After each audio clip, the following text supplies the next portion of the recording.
자, 이번 시간은 이제 서양 교육사 중에서 이제 이 그리스 교육입니다. 그리스 어제 이제 플라톤을 배웠는데 오늘은 이제 아리스토텔레스. 플라톤은 이제 윗동네 형이상을 좋아하는 사람이고 아리스토텔레스는 자, 이 아랫동네를 선호하는 사람들입니다. 그러니까 아테네 시민들은 이 아랫동네를 좋아하는 기본 문화는 이제 눈에 보이는 가시세계 아랫동네 이것만 아는 사람들입니다. 시민들은. 그게 정반대되는 사람이 이제 플라톤 더 위에는 소크라테스에서 플라톤에서 더 내려와서 아리스토텔레스 더 밑에는 일반 시민들. 그러니까 스펙트럼이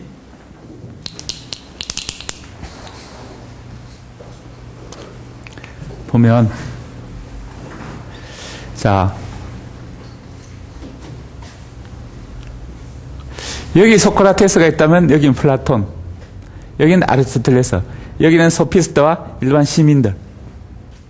이 사람들은 차이점은 이 사람들은 정신세계 이것만 있다는 사람들이고 이거는 보이는 물질세계 이것만 진리다. 이 사람들은 정신세계 이것만 진리다. 그다음에 이 사람들은 두 개 다 있는데 두 개 다 진리다. 두 개 다 진리가 될 수 있는 그 중에 이 사람들은 위에 있는 것이 더 중요하고 더 본질적인 것이고 이 사람들은 아래에 있는 것이 본질적이다.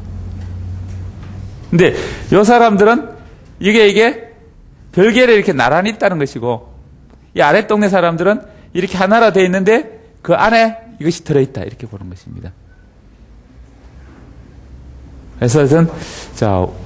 그래서 동양에서는 이걸 이라 그러고 이걸 기라 그러고 그래서 세상을 보는 관점이 어차피 동양 사람이나 서양 사람 세상을 보는 관점은 다음은 비슷합니다. 어떤 관념세계, 정리세계, 명분 이런 걸 좋아하는 사람이 있고 진리를 좋아하는 사람, 실속을 좋아하는 사람이 있고 그렇습니다.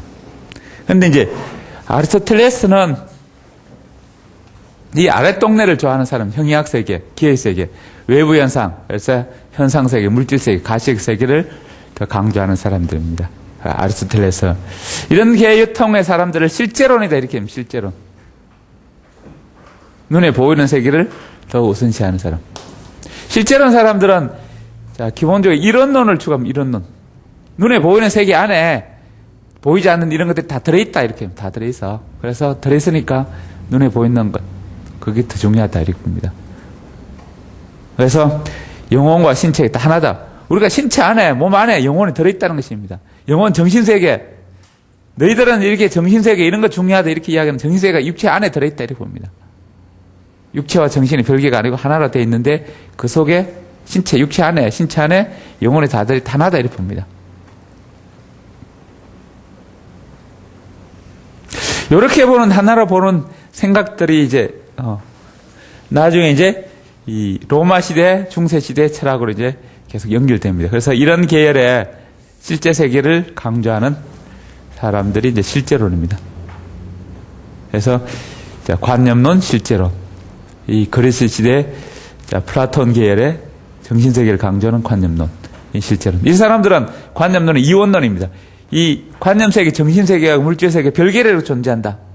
이렇게 보는 입장이에요. 이 사람들은 하나를 묶어서 같이 붙어 있다. 정신과 육체로 별개를 보는 사람들이고 이 사람들은 정신과 육체가 하나로 묶여져 있다. 육체 안에 정신이 들어있다 이렇게 봅니다.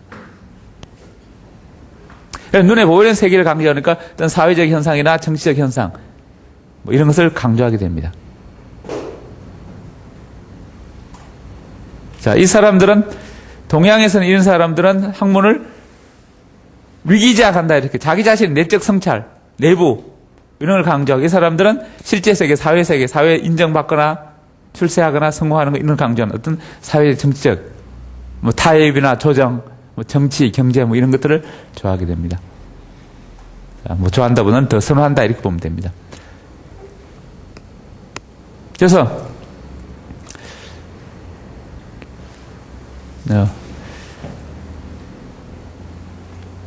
리케이온입니다. 리케이온. 이렇게 론이 아니고 온입니다. 오타입니다. 리케이온. 자, 그 다음에 이제, 이 사람, 이제 플라톤과 아리스토텔레스 사람들을 모아서 뭐, 교육하는 기관, 뭐 대학, 학교 이렇게 만듭니다. 주로 이제, 이 아리스토텔레스는 소유학파, 산책하면서 그 당시에는 뭐 교육한다 해서 뭐 학교나 기관 이런 거 없으니까 그냥 교육은 모여서 수다 떠는 것. 그게 교육입니다. 그래서 우리가 스쿨의 어원이 스칼레입니다. 스칼레라는 뜻은 한가 또는 수다, 잡담 이런 의미입니다. 그래서 아줌마들은 모여서 한가하게 수다 떨고 잡담 떨면서 뭔가 새로운 정보를 제공해주고 뭐 새로운 것을 뭐 가르쳐주는 것입니다. 새로운 정보. 일종의 그것이 뭐 교육이고 학교인 것입니다. 그래서 초기에는 뭐 이렇게 학교라는 건물이 있고 공간 장소가 있는 것이 아니라 그냥 모여서 그냥 이야기 가르쳐주는 것입니다. 뭐 이렇게 하면 된다, 저렇게 하면 된다, 이렇게 하면 좋다. 사냥할 때는 옛날에는 원시시대는 이렇게 사냥하면 좋다. 그래서 사냥을 할 때는 자, 언덕 아래에서 언덕 위로 동물을 쫓아가는 것이 아니라 언덕 위에서 언덕 아래로 동물을 쫓아야 된다. 왜냐하면 동물들은 대부분 뒷다리가 길고 앞다리가 짧으니까 위로는 잘 올라가는데 언덕을 내려올 때는 앞다리가 짧으니까 뒷다리가 길고 하니까 내려올 때는 이렇게 빨리 달리다 보면 꼬꾸라진다. 굴러떨어지. 그러면 가서 잡으면 됩니다. 밑에도 쫓으면 동물들은 뒷다리가 길기 때문에 위로는 잘 도망갑니다. 근데 언덕 위에서, 산 위에서 아래로 동물을 막 쫓아내립니다. 그럼 위에서 막 쫓아가고 밑에 쫓아내려다 보면 동물들은 뒷다리가 길기 때문에 앞다리가 짧아서 굴러 떨어집니다. 그럼 굴러가. 그러면 구석에 처박히면 따라가서 잡으면 됩니다. 그래서 뭐 이런 요령들을 가르쳐 주는 것입니다. 예를 들어 물고기 잡을 때는 강해 중에 자, 나무 뿌리 있는데, 풀 뿌리 있는데 많은데, 이런데 이렇게 쓰시면 뭐 물고기 나온다. 이런 것들 뭐 삶의 지혜 이런 것을 가르쳐 주는 것입니다. 어쨌든 이렇게 말로 가르쳐 주는데 어떤 일상생활에서 그냥 만나는 곳에 그 자리에서 이렇게 가르칩니다. 자, 아직 이제 그리스 로마 시대들 학교라는 어떤 장소, 공간이 없고 그냥 모여서 자, 이야기하고 가르치고 합니다. 그래서 모여서 나무 밑에 앉아있거나 바위에 걸터 앉아있거나 아니면 또 걸어 다니면서 이런저런 이야기 해줍니다. 그래서 이런 사람, 이때까지만 아리스토텔레스 시대까지만 해도 그냥 몰려다니면서 이렇게 교육했습니다. 그래서 이런 사람을 산책하면서 일단 산보학파다 또는 다른 말로 소유학파다. 소유란 말은 한가하게 걷는다는 뜻입니다. 또는 다른 말로 이거 견유학파다. 볼견자, 유란 말자. 돌아다니면서 산을 골목으로 산으로 들러 이렇게 걸어다니면서 유람하면서 대화하면서 자, 교육하는데 견유학파다 뭐 이렇게 부르기도 합니다. 번역을 뭐 견유학파다, 소유학파다, 뭐 산책학파다, 산보학파다 이렇게 이야기하는데 리케이온입니다. 리케이 온입니다. 온. 자, 그래서 이런 사람 아리스토텔레스 철학들은 어떤 신체, 습관, 이성 이렇게 정신세계뿐만 아니라 생활을 실천되는 습관이나 또는 신체 이런 활동 그래서 세 가지를 다 강조하게 됩니다. 그래서 신체, 습관 이런 것이 교육에 세 가지 다 필요하다. 그래서 정신적 깨달음 필요하고 신체 활동 통해서 어떤 습관, 몸을 배는 것 이런 것 특히 그중에 이제 자 이성 이런 것도 같이 포함돼서 신체, 습관, 이성 뭐 이런 것을 강조하게 됩니다. 중세 이후에 오는 사람들은 중세는 대부분 신체 활동과 습관 이런 것을 강조하는데 아직 그리스 시대 고대 사회에서 이런 관념론 영향을 받아서 아직도 이성을 이렇게 강조하고 있습니다. 그래서 로마 시대 중세까지 오면은 대부분 신체 활동을 습관, 몸에 배이는 훈련 이런 것을 많이 강조하게 됩니다. 따라서요. 아리스토텔레스, 형이학, 주기론, 외부 세계, 현상 세계, 물질 세계, 가시 세계 중시, 실제론, 사회적, 정치적 특성,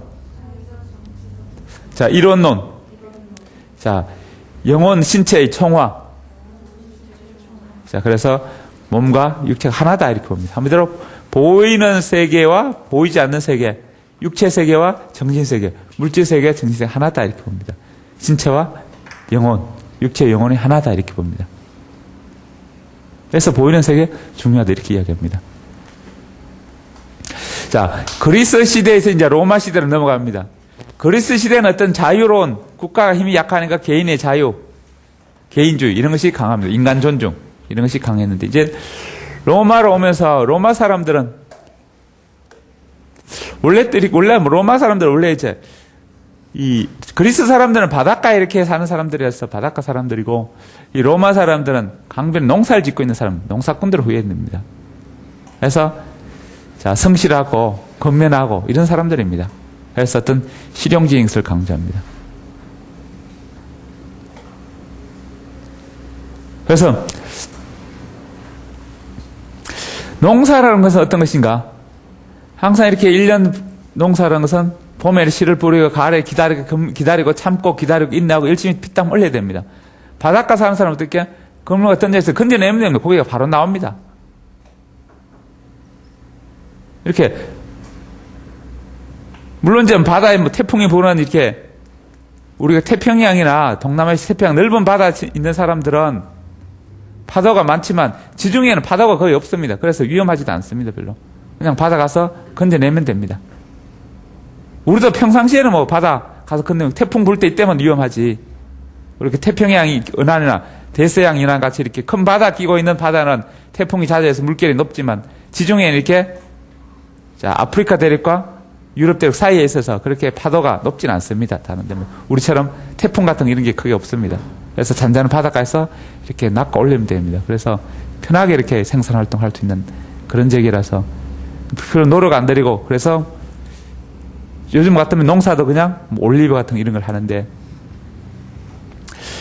자, 그래서 이 사람들은 여유롭게 사는 그냥 조금만 일해도 생산물 산물이 나올 수 있는 그런 환경들입니다. 그래서 섬지방이니까 전쟁도 그 당시 별로 없었고 옛날에는. 그래서 좀 여유롭게 사는 그런 사람들, 그리스 사람들. 그래서 개인주의 강, 국가 필요 없어도 개인들이 풍요롭게 살고.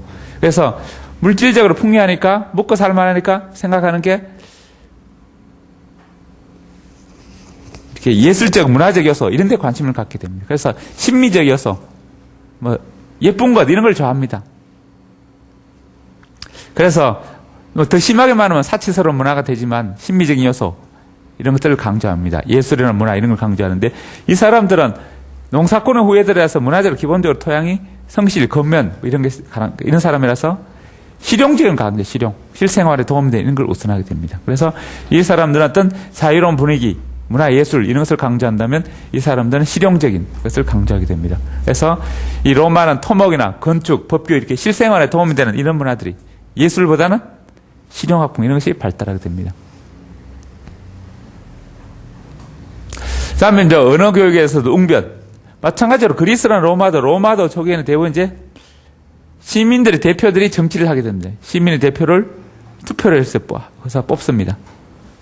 투표에 뽑는데 그러면 선거를 하는데 선거에 당선되려면 웅변을 잘해야 됩니다. 웅변. 그래서 웅변 교육이 언어 교육의 중심이 됩니다. 그래서 대부분 그리스 로마 시대 교육은 대부분 언어 교육이고 그 언어 교육이 웅변 교육입니다.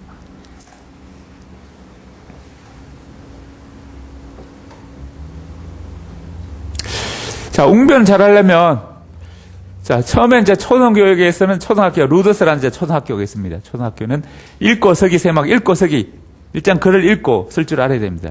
읽고 서기를 가르치고 그다음에 중학교 가서는 그걸 읽고 썼는데 그걸 문법에 맞게 잘 쓸 수 있는 문법을 배웁니다. 그 당시 이제 뭐 이 로마가 영역을 점점 확대하면서 원래 옛날에 이탈리아 반도 살던 사람뿐만 아니라 카르타고 건너서 북아프리카 또 로마 지역을 점점 넓혀가니까 이웃 지역에도 자 그리스 지역, 팔스탄 지역, 북아프리카 지역, 이집트 지역 다 이렇게 점점 세력을 확대하면서 또는 스페인, 에스파니아 지역도 자 이 로마 제국의 영토를 하면서 그 사람들도 이 라틴어를 배우게 됩니다. 자, 그 전 시대에 그리스 시대 이제 로마가 점점 확대해서 이탈리아 반도에서 이런 그리스 지역이나 북아프리카까지 이렇게 다 로마 제국을 형성합니다. 형성하면서 자, 그 원래 이탈리아 반도에 있던 사람들은 라틴어를 하게 됩니다. 라틴어를 하고 그 당시 이전 시대는 그리스어가 자, 유럽 지중해 연안의 언어들이었습니다. 그러면 이제 주로 이때 로마가 세력을 확대하면서 라틴어나 그리스어가 공용어가 됩니다. 그래서 자, 주변 지역에 있는 사람은 다 그리스도 배워야 되고 라틴어도 배워야 됩니다. 지금 말하면 뭐 영어, 중국어를 배우듯이. 그래서 그런 자, 외국어 문법을 배우는 문법학교. 중등학교는 우리가 지금 중학교에서 영어 배우듯이 그 당시에도 이 문법학교에서 라틴어나 자, 그리스어 이것을 배웠습니다.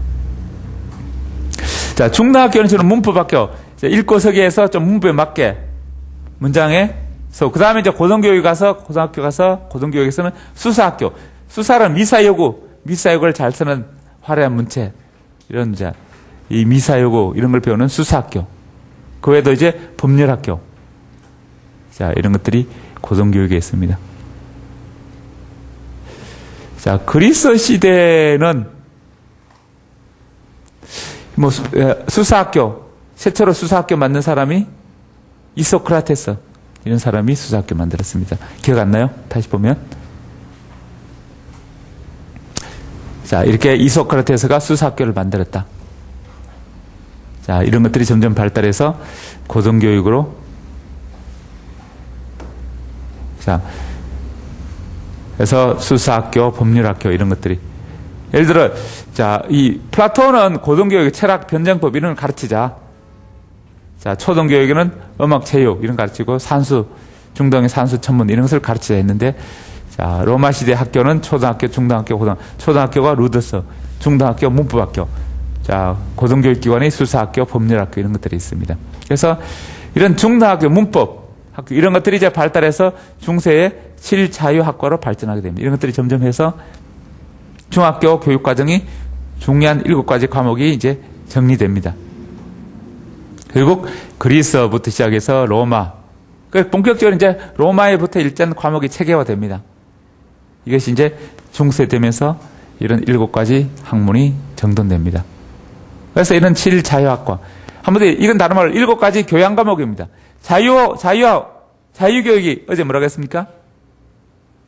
교양교육입니다. 교양교육. 이 자유란 말은 무슨 뜻입니까? 자유인을 위한 교육인데, 자유인. 자유인이 뭔가? 노예 반대. 속박단 예속민이 아니고 노예 반대 자유인. 다른 말로 귀족들입니다. 귀족이 있고 밑에 노예들이 있는데. 자, 귀족들이 모여서 수다 떨고 한가하게 잡담하는 게 뭡니까? 교양입니다. 교양. 그런 내용들이 즉 정리되는 게 교양 과목입니다. 그래서 자유교육이라는 것은 다른 말로 교양교육입니다. 그래서 7자유학과라는 것은 7가지 교양 과목 이런 뜻입니다.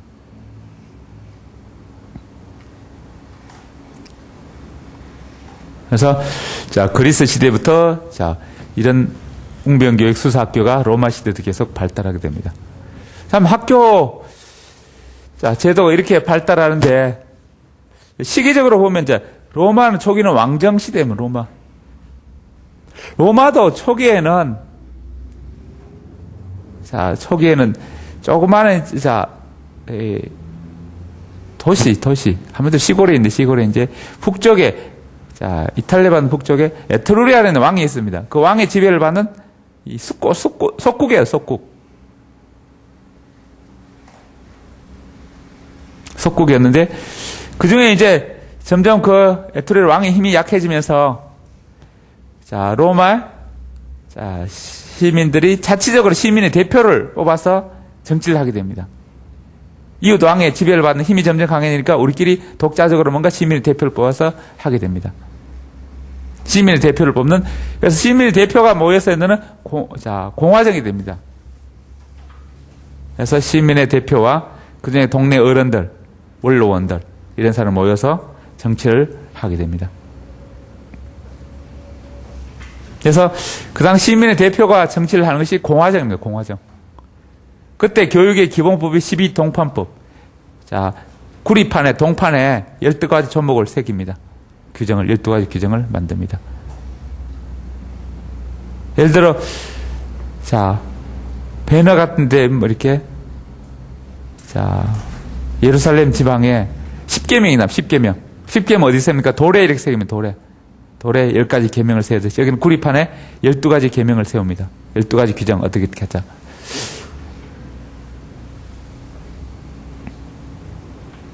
자, 이 당시 이제 왕의 지위를 받고, 그 다음에 이제 그 왕의 척거는 이제 동네 이제 유지들, 귀족들이 이제 나를 다스리다가 점점 이제 시민의 대표들이 이제 귀족들과 같이 해서 원로원들과 같이 시민의 대표를 하게 됩니다.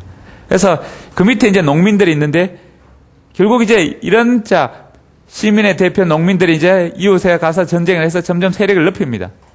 그래서 점점 세력이 확대되고 전리품을 가져오고 이렇게 됩니다. 그러다 보니까 전쟁에 계속 참여하게 되니까 농민들도 이제는 전쟁에 의해서 우리가 땅을 따서니까 발언권이 세집니다. 그래서 뭔가 우리도 이제는 교육해달라. 귀족들처럼 우리도 교육시켜달라.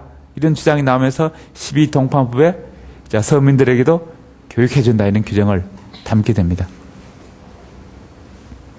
사실 전쟁에 가면 전쟁은 뭐 귀족들만 가는 게 아니라 대부분 전쟁은 이렇게 일빵빵 보병들이 가서 전쟁을 싸웁니다. 땅개들이 이렇게 하층 계급들이. 1차 대전, 2차 대전은 결국 미국이 승리한 것은 미국의 흑인들, 그 많은 흑인들을 전쟁에 동원해서 그 사람들 가서 열심히 싸워줬기 때문에 이긴 것입니다. 우리가 6.25 전쟁 때 사실 전쟁 나간 사람 다음도 노예, 종들입니다. 종들. 일제시대 때 조선시대 있던 그 종들, 소장민들, 종들 이런 사람들이 전쟁에 나서 결국 다 전쟁에 다 끌려가서 이제 전쟁에서 총 싸웠습니다. 실제로 뭐 양반들 이런 사람들은 6.25 때 전쟁에 나가지 않았습니다. 대부분 이제 그 전에 소장문들과 처음 일제시대 때 해방되어서 종들 이런 사람, 종이 있던 사람들이 전쟁에 나가서 다 총으로 싸웠습니다. 그러면서 이제 6.25가 그치면서 그 사람인데 전쟁에 나가서 전쟁에 다 갔다 오고 풍치박산 이제는 일제시대에 같은 종이 없습니다. 일제시대에 가서 뭐 이렇게 양반이 있고 그 다음에 밑에 이제 종들이 있는데 그 다음에 전쟁 6.25가 그치면서 종들 다 없어집니다. 이 전쟁이 사회 신분 계획의 하층 계급의 권리 신장이 굉장히 중요하게 여겨집니다. 왜냐하면 그 사람 전쟁에서 공을 세우거나 어떤 기반을 잡기 때문입니다. 그래서 이때도 농민들이 전쟁에 갔다 와서 그 교육의 규정, 우리도 교육해달라는 규정이 나오면서 12동판법이 만들어집니다. 그래서 1차 대전, 끝나면서, 미국의 흑인들, 하층 계급의 교육권이 신장되고, 중세 1789년에 프랑스 대혁명이 일어납니다. 이때도 농민들이 전쟁 혁명을 일으켜서 귀족을 쫓아내고, 공화정을, 프랑스 제1공화국을 만듭니다. 그러면서 거기서 농민들이 이제까지 혁명에서 일어나서 제일 요구한 것이 우리들에게도 교육시켜달라. 그 전까지 이제 농민들은 교육 혜택을 못 받고 있다가 새로운 정부에서 교육시켜달라. 그래서 프랑스 대혁명을 교육혁명이다. 정치혁명은 동시에 교육혁명이다. 이렇게 부릅니다. 그래서 공화정 시민의 대표들이 이제 선거를 통해서 뽑아서 정치를 하게 됩니다. 그 다음에 이제 이 시민의 대표 중에 이제 3명이 대표를 정권을 잡고 했었는데 시민의 대표 중에서 가장 최고의 대표가 3명이 이제 3두 정치를 했는데 그 중에 한 명이 황제라고 칭합니다. 정권을 잡고 힘을 쓰면서 황제. 그때부터 이제 제정이 됩니다.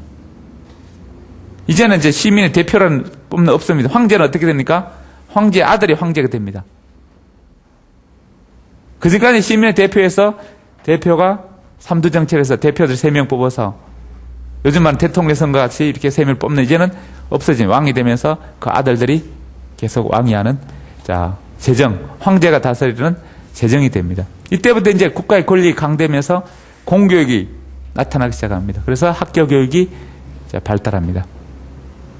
그 전까지는 주로 이제 가정교육 중심입니다. 교육은 대부분 가정에서 했는데 사교육 중심이고 그다음에 학교 교육이 나타납니다. 그리스 시대는 아테네 사람들은 중심이 아테네는 대부분 사교육 중심인데 스파르타는 국가 힘이 강하니까 공교육이 발달합니다. 그런데 이제 로마 시대도 초기에는 가정교육, 사교육이 발달하다 후기 말기에 제정시대 와서 공교육이 발달합니다. 따라서요. 로마 시대 교육. 실용교육. 웅변교육.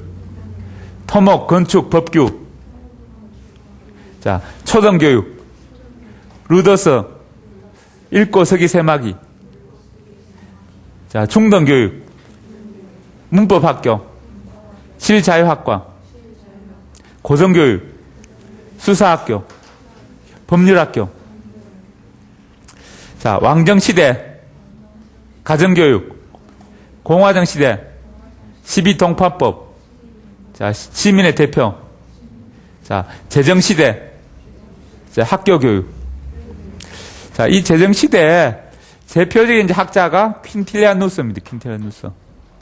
퀸틸리아누스는 이렇게 학교교육을 강조했던 사람입니다. 그 전까지 이제 가정에서 대부분 언어교육은 당연히 이제 이때부터 그리스 시대, 로마 시대 웅변교육, 언어교육을 강조했는데 퀸틸리아누스도 언어교육을 강조하고 그 언어교육 주로 어디서 과정교육보다 학교에서 애들 말 가르치는 것은 또래들이 모여있는 학교가 더 적합하다 이렇게 학교교육을 강조합니다. 자, 그래서 이때 재정시대는 학교교육이 발달하게 됩니다. 자, 따라서요. 퀸틸리아누스 언어교육 강조, 학교교육 강조. 자, 이 로마 시대, 자, 로마 시대 교육의 특징을 배웠는데,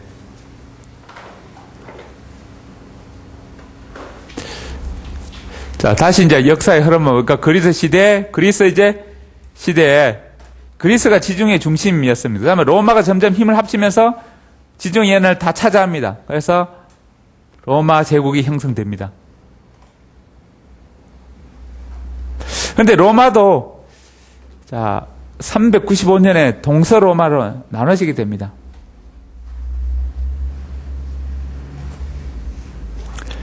로마가 점점 세력을 확대하니까 처음에 이제 로마에서 사람들은 뭐 철학이라는 걸 몰랐는데 점점 세력을 하면서 그리스까지 다 지중해를 다 차지하게 됩니다. 로마 제국하면서. 그래서 그리스 문물을 오면서 뭐 철학이나 알게 됩니다. 그 다음에 이웃 나라들을 결국 에스파냐부터 지중해 이집트까지 모두 차지하게 되니까 그런 사람들을 뭔가 묻기 위해서 어떤 철학적 사고가 필요합니다. 다양한 사람 생각들을 하나를 묻기 위해서. 로마 제국이라는 틀을 하나 묶기 위해서. 그래서 채용한 것이 기독교입니다. 기독교. 그래서 기독교를 믿어서 기독교의 논리를 가지고 묻게 됩니다. 그런데 기독교에 대해서 그 사람들, 기존의 그 지중해 연한 사람들은 형이상학세계, 그리스처럼 발달되지 못해 형이상학세계 이런 거 모릅니다.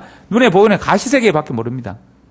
물론 이제 형이상학세계, 그리스, 아테네 사람 자체도 대부분 사람들은 아까 시민들은 어떻게 이 물질세계, 보이는 세계밖에 모르고 이 철학적 사고하는 사람들은 몇몇 사람, 일부 엘리트들, 지식인들, 그 다음에 어떤 정신세계를 믿는 종교인들, 기독교인, 이런 사람들만 있는 세계 이해하지 다른 사람 이해를 잘 못합니다. 우리도 지금 예를 들어 신앙, 기독교 대리전 불교들을 보면 이렇게 모이는 부채상을 보고 절합니다. 추상적인 신 개념을 이해 못합니다. 산신각을 지어놓고 이렇게 다 어떤 구체적 형상을 기록합니다. 인도 같으면 소를 믿게 되고 어떤 숭상, 우상을 이렇게 형상을 만들어 놓고 절하고 예배하게 됩니다. 그런 물질세계, 보이는 세계를 중시하는 그런 사람들이니까 정신적으로 어떤 묶을 하니까 거기에 대해서 정치의 지도자들하고 좀 엘리트들하고 일반 시민들하고 약간 갭이 생깁니다. 그래서 기독교에 대해서도 해석을 달리하게 됩니다. 그러면서 이제 동로마, 서로마가 나눠지게 됩니다. 그럼 서로마는 이탈리아 지역을 차지한 서로마. 이탈리아는 그 기독교를 국교로 채용해서 로마 가는데 기독교의 또 5대 본산에 있습니다. 5대 본산. 로마, 콘스탄티노플, 안디오키아, 예루살렘, 알렉산드리아. 이렇게 5가지 5대 본산. 한마디로 5개의 큰 교회가 있습니다. 그 중심으로 로마를 종교적으로 이렇게 묶었는데 그 중에 서로 편이 나눠지게 됩니다. 로마하고 나머지 4개, 콘스탄티노플, 알렉산드리아, 안디오키아, 예루살렘 이 4명과 4군데하고 로마시하고 다른. 로마시 쪽은 서로마로 하고 나머지는 동로마는 이렇게 동서로 나눠지게 됩니다. 2편으로 나눠지게 됩니다. 그런데 서로마는 5세기에 476년에 망해버립니다. 그래서 동로마는 계속 그 문화가 유지되다가 1453년에 15세기에 망하게 됩니다. 그때까지 1000년 동안 전속하는 그 시대가 중세로 들어가게 됩니다. 그래서 결국 이제 로마가 망하고 그 빈틈을 교황이 차지하게 됩니다. 그래서 자, 종교적 중심으로 국민이 아니라 시민들, 지역민들을 다스리게 되는데 이 교회 중심으로 조직을 만들어서 하게 됩니다. 그래서 교황이 밑에 주교 있고 주교 밑에 신부, 주교 위에 대주교, 그래서 대주교 위에 추기경 이런 식으로 교황 밑에 추기경, 추기 밑에 대주교, 대주교 밑에 주교, 그 밑에 신부, 그다음 보좌 신부 이런 식으로 전 세계를 체계로 만들. 예를 들어 로마 교황이 있다면 각 나라 벌려 추기경을 두고 추기경 밑에 대주교가 있어. 우리나라 같으면 서울에 추기경에 있고 각 대구, 광주, 서울에 이렇게 대주교가 있고 그다음에 대주교 밑에 부산 주교가 있고 대구 또 주교가 있고 이렇게 지역별로 그다음에 또 이렇게 점점 전국적으로 다 세계적으로 다 쫙 이렇게 조직을 만들어 갑니다.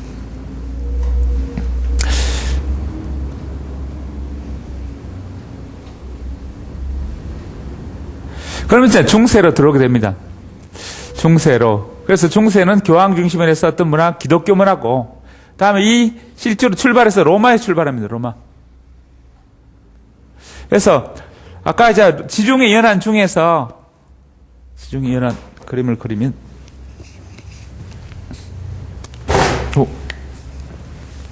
유럽이 이렇게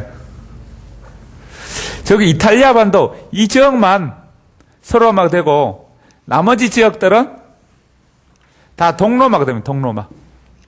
에스파냐부터 이집트까지 다 이렇게 동로마 지역이 되는데 이 로마 지역은 영역이 짧으니까 세력을 확대해서 어느 쪽으로 알프스 이북으로 공략해 들어갑니다. 결국 이제 로마가 유럽 쪽으로 이제 세력을 확대하면서 유럽 역사가 이제 나타나게 됩니다. 그래서 이쪽에 이쪽 북쪽은 알프스 이북에는 게르만족이 살았어요. 게르만족. 그래서 중세 문화는 기독교 문화 토대로 해서 로마의 전통. 왜냐하면 로마 사람들이 북쪽으로 이주해서 점점 세력을 확대했으니까. 그다음에 그 토착민 게르만족. 그래서 기독교 문화, 로마 문화, 게르만 문화 이 세 가지가 결합된 것이 중세 유럽의 문화입니다. 그 게르만족의 독특한 문화와 이 로마 사람들의 로마의 전통 문화, 로마의 문화 가져와서 그다음에 그 사람이 갖고 있는 정치세계, 기독교 문화 이 세 가지가 중세 문화를 형성합니다. 그래서 기독교 중심으로 교육하고 그래서 신중심 교육이 됩니다. 그다음에 교회 중심 교육. 그러니까 국가가 없으니까 교회 중심 교육이라고 이걸 사교육이라고 그럽니다.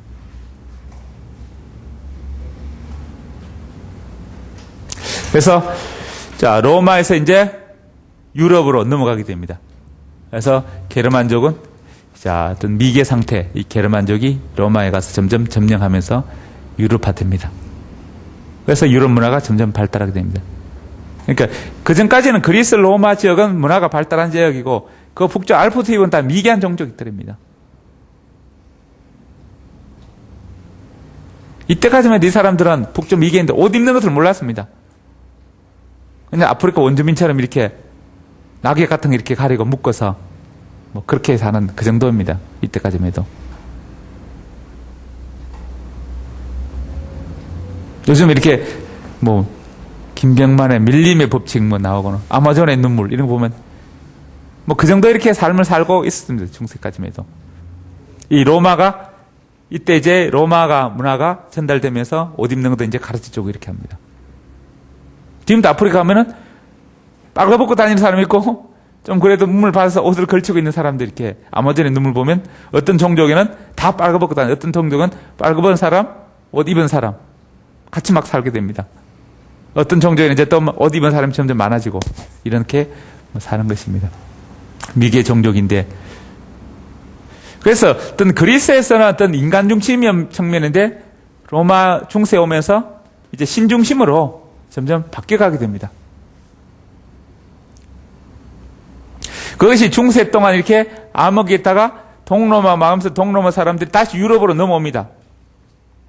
넘어오면서 15세기 르네상스, 이젠 그리스 로마 시대 다시 5세기 이전에 있던 그리스 로마를 다시 부활하자 이런 주장이 나오게 됩니다. 그래서 그리스 고대 문화를 부활시키고 고대 문화를 존중하는 그런 형태가 됩니다. 그래서 이때를 고전주의, 인문주의 시대 이렇게 이야기합니다. 그래서 15세기를 르네상스 시대, 인문주의 시대 이렇게 이야기합니다.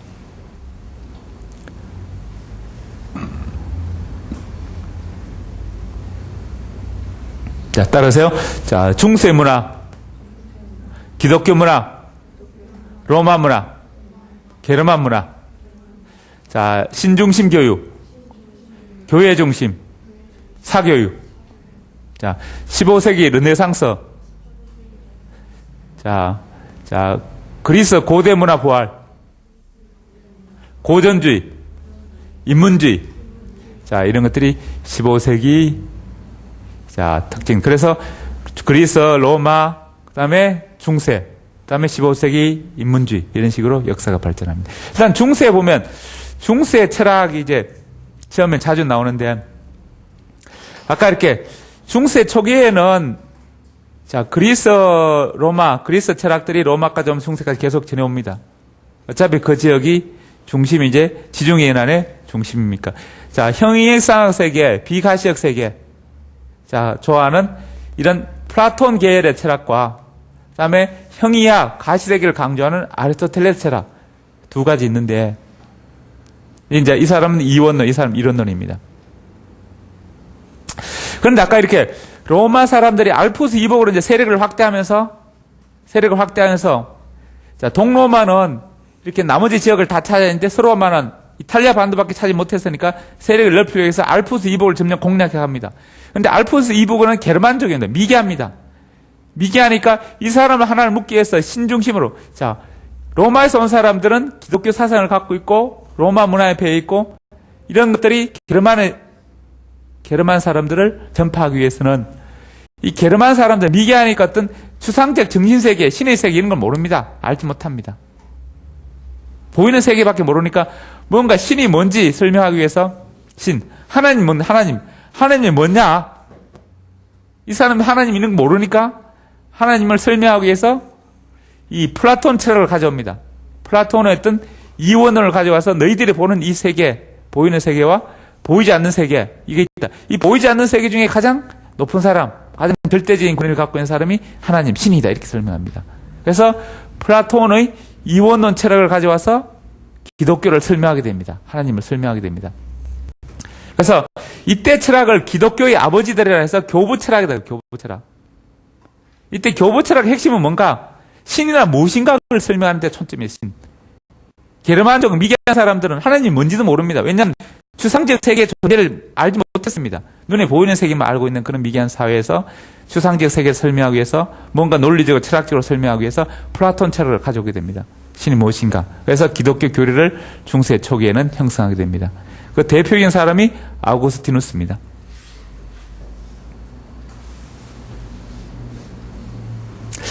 그 다음에 이제 중세 초기에는 사람, 그런 게 신이구나. 보이지 않는 세계 중에 보이는 어떤 절대적인 존재가 있구나.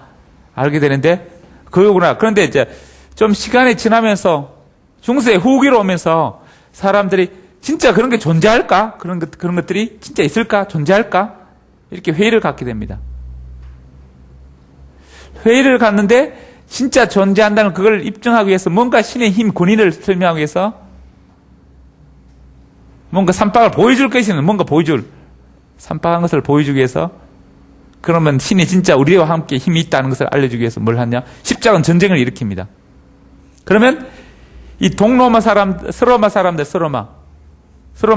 이제 결국 그 후예들이 알프스 이복으로 가서 유럽 형성하는데 유럽에 사는 그런 귀족들, 결국 이 사람들이 로마에서 건너가는 그런 후예들입니다. 이런 사람들이 십자군 이끌고 동로마를 쳐들어갑니다.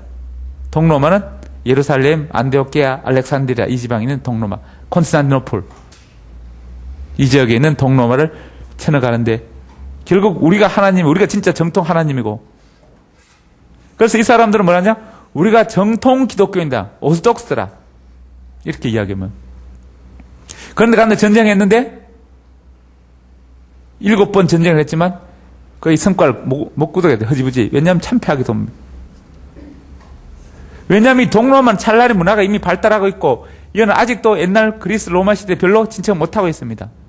그러다 보니까 전쟁하러 갔다가 새로운 문물을 많이 배우고 옵니다. 책도 가져오고. 예를 들어 북한이 우리나라 쳐들어 왔는데 내려와 보니까 새로운 문물, 신기한 물건을 막 배워갑니다. 결국 전쟁하러 왔지만 문물을 새로 배워가면서 그것 더 잘 살더라고 이렇게 알게 됩니다.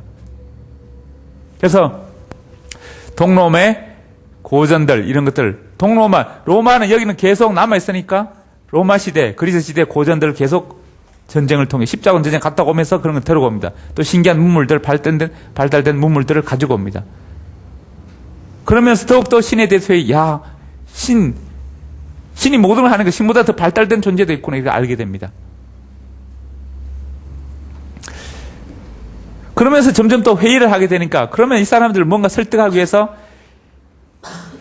형이상학 존재는 보이지 않는 것인가? 보이지 않는 것은 보이지 않는 것을 입증해야 되는데 보이지 않는 입증해서 해드는 논리적으로 설명해서는 그 사람이 어차피 이거는 믿음의 문제고 보이지 않는 것은 보는 것은 눈으로 확인하는 문제인데 뭔가 확인해 줄 필요가 있습니다. 이 사람들은 아랫동네를 강조하는 이 미개한 사람들은. 그래서 이 플라톤은 철학으로는 이원론 가지고는 설명이 잘 안 됩니다. 그래서 이론론을 갖고 이론론. 그래서 아까 육체와 정신이 하나다. 결국 그건 육체와 정신이 하나니까 육체 보이는 현상을 뭔가 보이줌으로써 그 속에 보이지 않는 것이 있다는 것을 입증시키게 됩니다. 그래서 보이는 것을 강조하는 아리스토텔레스 이론론을 채택합니다. 그러나 기존에 플라톤의 이원론을 갖고 기독교를 설명하던 방식에서 벗어나서 아리스토텔레스의 이론론, 그것을 갖고 설명합니다. 그래서 그것이 이제 아까 육체와 정신이 하나다 생각하는 아리스토텔레스의 생각을 약간 변형해서 보이지 않는 하나님과 보이는 예수와 그 사이에 연결된 성령, 성부, 성자, 성리 하나다는 삼위일체론이 나오게 됩니다.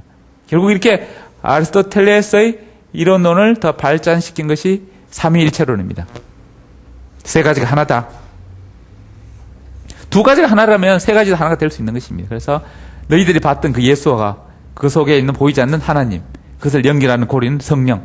그래서 하나님, 성령, 예수가 하나다, 한 몸이다. 이렇게 삼위일체론이 나오게 됩니다. 그래서 이때 이제 철학을 이런 철학을 스콜라 철학이라면 스콜라 철학. 일단 신학교에서 하던 철학이라서 스콜라 철학인데 이때 중세 후기 철학은 주로 핵심 뭔가 신이 존재하는가, 존재하는 것을 입증합니다. 이 사람들은 초기에는 신이 뭔가 몰라 신이 무엇인가를 설명하는데 그에 초점을 맞춘 철학이라면 이 스콜라 철학은 신이 존재하는가, 사람들 진짜 존재하는가 회의하는데 진짜 존재한다, 그것을 입증하는 철학입니다. 그래서 그 대표하는 사람들이 토마스 아퀴나스입니다. 그래서 중세 초기에는 교부 철학, 아구스티누스 이런 대표지고 중세 후기는 스콜라 철학, 토마스 아퀴나스. 한마디로 이렇게 교부 철학은 스콜라 철학의 초기 형태입니다. 어떤 기독교를 체계화시켜 나가는 과정의 초기 형태가 교부 철학입니다. 그래서 뭔가 신의 존재를 기적이나 이적, 눈에 보이는 것을 입증하게 됩니다. 그래서 요즘 또 이렇게 이 카톨릭에서는 성인, 세인트, 성인이 되기 위해서는 기적이 나타나는 기적. 그래서 기적 심사, 이적 심사에서 기적이 나타나면은 그 사람을 성인으로 올라갑니다. 안 그러면 복자 이렇게. 이 교황 중에서도 이렇게 성인이 된 교황이 있고 그냥 교황도 있습니다. 죽고 나서 성인, 세인트 어쩌고저쩌고 이렇게 이름 나가는 성인이 있고 그냥 교황 이렇게 전 교황 누구 이런 식으로 나오게 되는데, 그래서 기적이 나타나야 성인이 됩니다. 우리나라 카톨릭에서 106인의 성인이 이제 나타났는데 그 당시 김수환 추경이 이 교황의 어떤 이게 성인 규정을 바꿨습니다. 가서 어떻게 바꿨냐?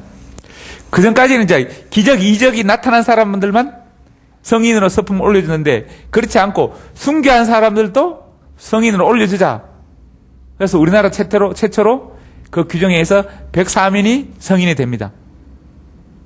그 전까지는 이제 기적이 나타났던 사람만 성인했는데 이제는 순교한 사람까지도 성인을 올려주자 해서 우리나라에서 아까 한국 교육사 할 때 19세기, 18세기, 19세기 기독교 들어오면서 순교한 사람들을 103인을 성인으로 서품해서 성인에다 올려주셨습니다.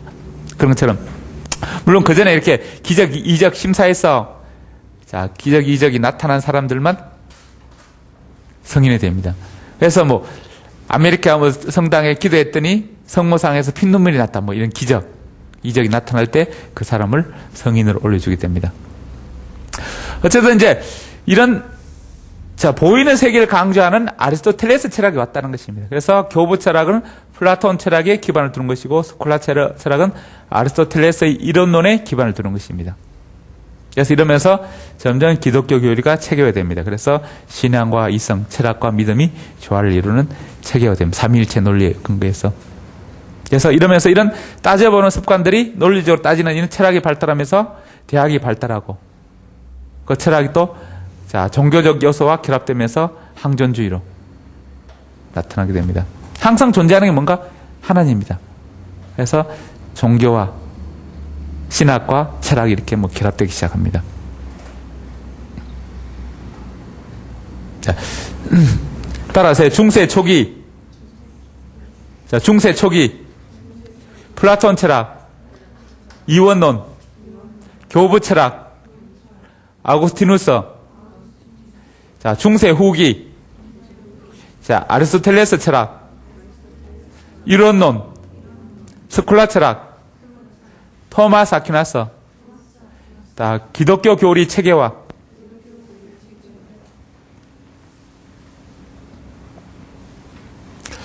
자, 그렇다면 이제 중세에는 이런 철학을 바탕으로 이제 아까 이런 철학이 어디서 나타났는가?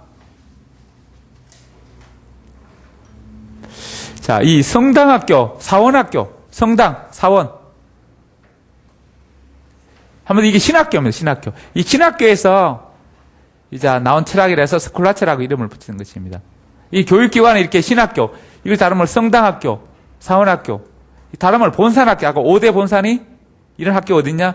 로마, 콘스탄티노플, 예루살렘, 안디오키아, 알렉산드리아 이런 게 5곳에 있다 해서 본산학교 이렇게 부르게 되어 있습니다.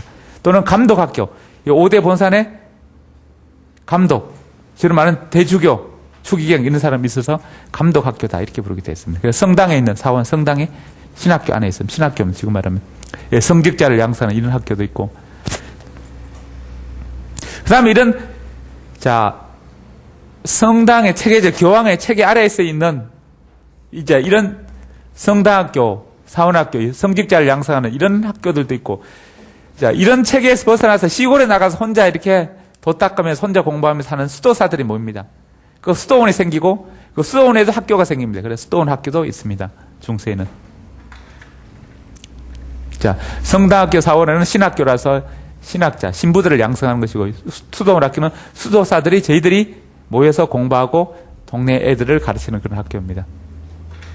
그 다음에 이런 기독교를 게르만족에 전파하기 위해서 게르만족은 아까처럼 미개한 사람이니까 처음에 신이 무엇인가 이렇게 설명하면서 신을 믿도록 개종하도록 이제 교육하게 됩니다.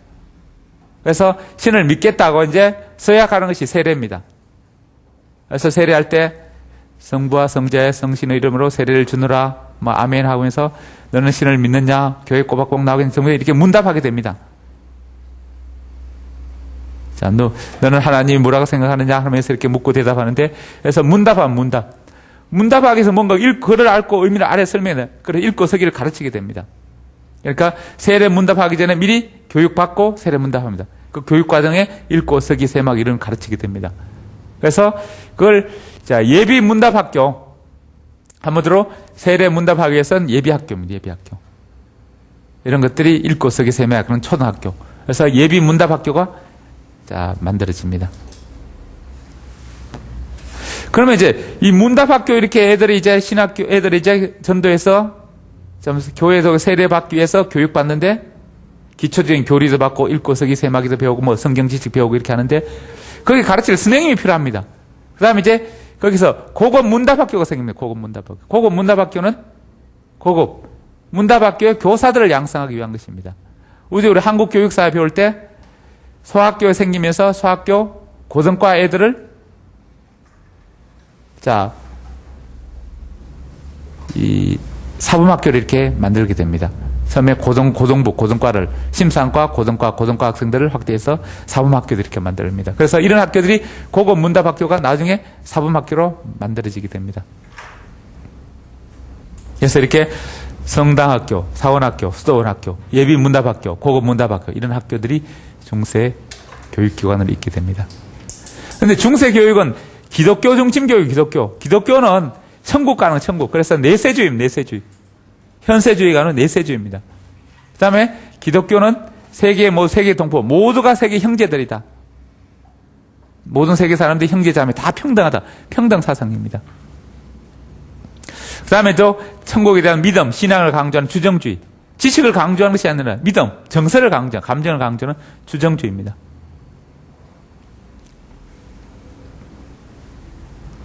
따라서 중세 교육기관, 성당학교, 사원학교, 수도원학교, 예비문답학교, 고급문답학교, 자, 내세주의, 세계 동포설, 주정주의, 자, 이런 것들이 중세 교육의 특징들입니다.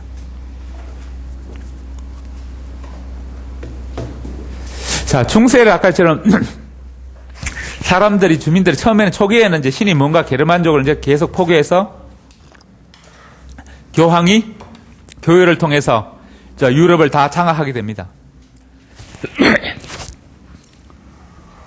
그런데 이제 신의 개념을 알고부터 점점 시간이 지나면서 신에 대해서 그런 게 진짜 존재할까? 보이지 않는 존재가? 회의를 갖게 되니까 그것을 입증하기 위해서 철학적으로 스콜라 철학이 나오게 되고, 그 다음에 그것을 뭔가 정치적으로 보여주기 위해서 전쟁을 합니다. 십자군 전쟁을 해서 예루살렘을 침공하게 됩니다. 그래서 예루살렘을 뺐어야 내가 진짜 정통 하나님의 계승자다 이렇게 나오게 됩니다. 사실 로마, 이탈리아가 원래 이제 이탈리아 반도 로마가 예수의 제자 베드로가 초대 1대 로마 교황이 됩니다. 그런데 나머지 4개 했던 파들이 세력을 더 커지니까 정통성 위협받게 됩니다. 나는 베드로의 후계자, 로마 교황의 후계자. 그래서 계속 세력 좁으니까 북유럽 하면 북유럽 세력을 확대하지만 아직 이탈리아 반도 이외에 에스파니아라든지 그리스 지역이라든지 예루살렘 지역, 안디오키아, 이집트 지역, 북아프리카 지역 이런 데는 아직도 로마 교황과 반대되는 이론을 따르고 있습니다. 반대파들입니다. 그러니까 1대4라는데 세력을 이리다가 이제 유럽 쪽으로 세력을 확대해서 약간 힘을 키웠다 싶어서 한번 해보자. 우리가 진짜 정통파다 이러면서 자, 예루살렘을 공격합니다. 아무래도 예루살렘은 의미적으로 예수에 태어난 것이고 여기 지키는 사람이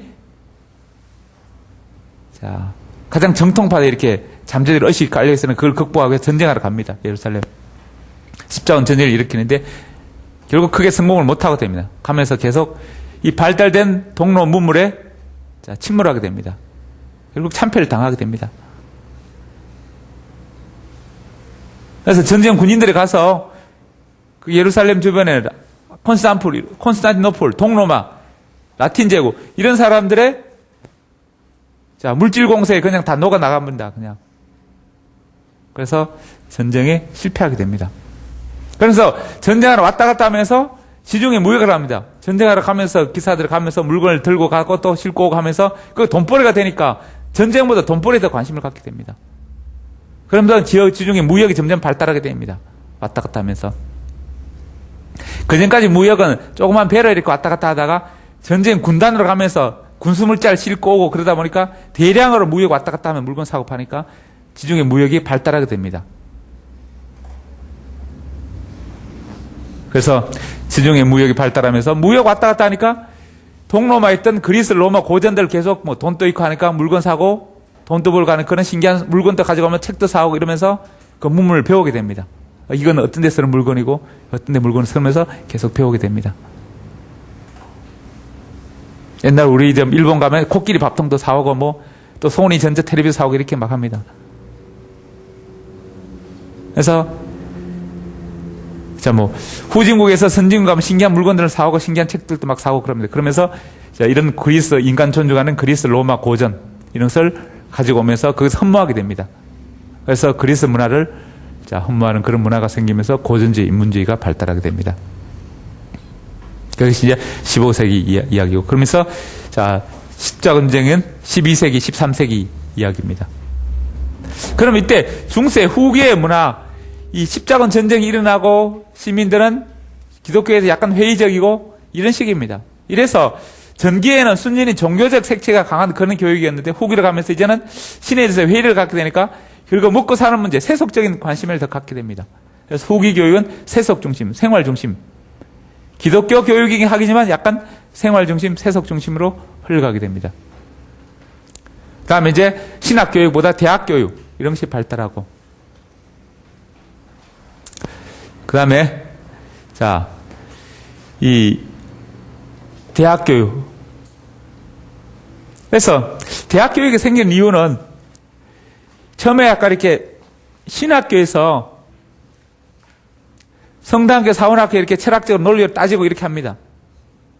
그런데 이런 것들이 대학의 발달을 가져오는데 처음에 이렇게 따지다 보니까 논리적으로 교황이 하는 얘기가 맞지 않습니다. 그래서 딴 생각을 갖고 있는 사람이 있습니다. 딴 논리, 다른 견해. 그래서 여러 가지 어떤 철학적 논리가 있는 교황이 선호하는 교황의 논리에 맞는 철학만 채택되고 채택 안 되는 철학 논리들이 이론, 견해들이 있습니다. 그런 견해를 갖고 있는 사람이 점점 이탈해서 신학교로 나와서 딴 데서 애들 이렇게 가르치거나 다른 사람들 내 말이 맞다, 내 말이 맞다, 이게 맞다면서 다른 사람 모아놓고 가르치기 시작합니다. 이런 것들이 결국 대학이 됩니다. 물론 대학은 이렇게 또 이런 선생님들이 가르치다 보니까 사람들도 모여서 학생들 모여서 또 이런 논리를 가르치는 선생님을 배우자 해서 학생들이 모여서 선생님들 초빙해서 모이는 집단도 만들어지게 됩니다. 그래서 초기의 대학은 두세 명이 모여서 집단으로 거쳐하면서 같이 공부하는 그런 조직이 대학입니다. 한마디로 합숙소. 공부한 사람 합숙소. 그게 점점 커서 이제 칼리지가 돼요. 칼리지 점점 합쳐서 유니버시티가 됩니다. 그래서 대학이 발달하게 됩니다. 그런데 대학이 발달한 계기가 된 것은 교황이 이제는 사람들은 점점 회의를 하게 되니까 교황의 반기를 드는 사람 한두 명 나오게 됩니다. 학자들도 아까처럼 신학교에 있다가 나가서 초기에는 이런 후스 같은 사람, 반대 견해한 사람은 반대 이론을 한 사람은 불태워 주겠습니다. 그 다음에 또 잘못된 생각할 가능성 있는 사람은 이게 마녀사냥해서 죽여버립니다. 그런데 이제 점점 회의한 사람들이 많으니까 교황이 통제권이 점점 벗어납니다. 그러면서 그런 생각이 모인 사람들이 점점 모여서 자기들끼리 공부하는 지역을 교황이 없는 곳에 시골에 가서 저희들끼리 모여서 공부합니다. 논리적으로 토론하고 이렇게. 그래서 교황의 도시에서 떨어져 멀리 시골에 가서 산다 해서 고독, 자유 이런 표방합니다. 우리는 교양 하나부터 자유. 교황에서 자유롭게 떨어져 자기들끼리 공부합니다. 그래서 그런 학생과 교수를 만드는 집단이 교사-학생 조합이 바로 칼리지가 되고 그것이 대학의 기원이 됩니다. 한마디로 국가 안에 국가, 저희들끼리 모여서 저희들끼리 재판하고 저희들끼리 세금 거두고 이렇게 합니다. 그러다 보니까 이들의 그들끼리 어떤 특권입니다. 특권을 갖게 되면 어떤 세금 안 내고 교황의 세금 안 내고 교황이 군대 오라는데 군대도 안 가고 교황의 재판을 맡고 저희들끼리 재판하고 저희들 모여서 질서 규정을 만들어 구체하고 저희들끼리 독자적으로 형성합니다. 특권을 행사하게 됩니다. 그게 이제 대학이 됩니다. 그래서 이런 대학이 이탈리아 볼로니아 대학, 프랑스 파리 대학, 영국 옥스퍼드 대학. 이 제일 먼저 이탈리아의 볼로니아. 왜냐하면 이런 지중해 무역을 통해서 이런 책을 제일 먼저 본 사람들이 이탈리아 지역의 사람들입니다. 이탈리아 지역 사람들이 이런 걸 보면서 논리적으로 책도 보고 공부하고 해서 좀 똑똑해집니다. 그래서 거기에 대학이 만들어집니다. 이런 문화가 유행이 점점 확대해서 알프스 이보로 가서 영국 파리에, 프랑스의 파리에 파리 대학이 생깁니다. 그게 점점 흘러서 유럽 지역을 다 유행이 퍼지고 그 다음에 바다 건너 영국까지 가면서 옥스퍼드 대학이 생깁니다. 그래서 이탈리아부터 프랑스, 영국으로 점점 이런 이제 대학들이 발달하고 이런 고전주의, 인문주의가 확대됩니다. 이런 또 지식인들은 이렇게 하지만 그 중에 저 중간계층 기사도, 십자군 전쟁 참여했던 기사도, 저희들끼리 몰려다니는 기사도 교육. 또, 그러니까 생활 중심으로, 자, 실천 중심으로 교육. 생활에서 필요한 어떤 전쟁하는 법, 생활에 필요한 예절, 생활에 필요한 것들을 배우게 됩니다. 화랑도처럼 산으로 들러 다니면서 배우듯이 이 기사들도 전쟁에 참여하고 전쟁 준비하기 위해서 자, 교육을 받게 됩니다. 종교 교육이 아니라 실제 생활 중심 교육. 물론 이 사람들이 다 기독교 전쟁에 참여하니까 기독교적 기반을 깔고 있지만 생활 중심으로 이렇게 기울어진 그런 교육입니다. 귀족 중심이고. 이 기사도에 참여하는 사람은 먹고 살 수 있는 귀족들입니다. 그러면 더 하층 계급은 그 밑에 이제 계층들은 많은가? 하층 계급 시민들은 먹고 살기 바쁘니까 어떤 직업 교육, 또 읽고 쓰기, 직업에 필요한 기초적인 읽고 쓰기, 세마기, 이런 것들. 읽기, 그 한마디로 모국어 교육. 자, 중세까지, 자, 그리스는 대부분 사람들 그리스 지역에서 문화가 그리스를 배웠는데, 로마 제국을 형성하면서 사람들이 교류가 많아지면서 라틴어와 그리스어가 공용어가 됩니다. 그래서 그러면 그리스어가 되는데, 로마가 정권을 잡으니까 라틴어가 이제 공용어가 됩니다. 그리스어가 공용어가 로마 시대에 여전히 통용되고 있다가 점점 로마 후기로 가면서 이제는 그리스어가 약화되고 로마 라틴어가 공용어가 됩니다. 그래서 그것이 중세 유럽으로 오면서 라틴어가 정치적 공용어로 이렇게 확대됩니다. 그렇지만 하층 계급들은 그런 정치 필요 없으니까 생활에 필요한 거, 동네 자기 나라 말, 모국어를 배우게 됩니다.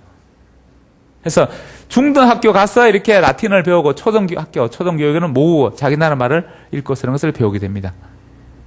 그래서 이런 직업적 교육하기 위해서 어떤 조합학교, 자, 상인 자제들 모아서 상인조합, 자, 수공업자, 공장 직공들 아이들 자기 자녀를 모아서 기술을 가르치는 수공업.